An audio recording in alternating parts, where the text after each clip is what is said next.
que es muy justo y necesario un título ponerle a su belleza. Por eso desde ahorita la declaro preciosa de los pies a la cabeza.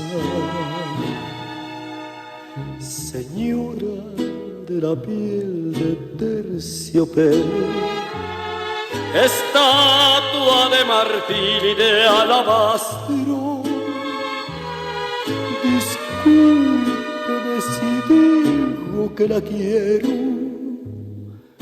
la admiro, la respeto y la idolatro. Yo siempre fui un hereje consumado, jamás había creído en lo divino, y al ver sus ojos dije emocionado: apiádate de mi alma, Padre mío. Le juro que no quiero molestarla,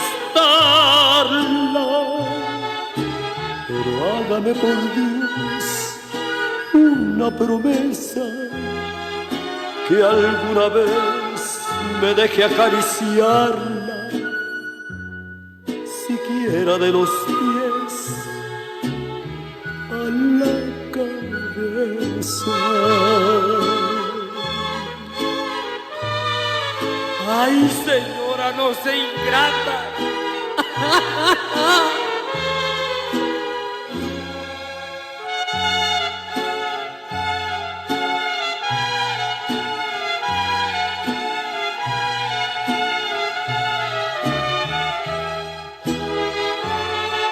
Yo siempre fui un hereje consumado,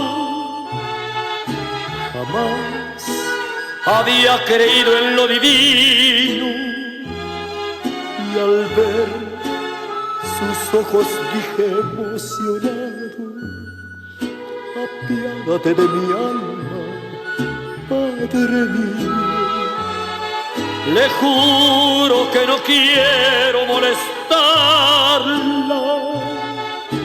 pero hágame por Dios una promesa, que alguna vez me deje acariciarla, siquiera de los pies a la cabeza.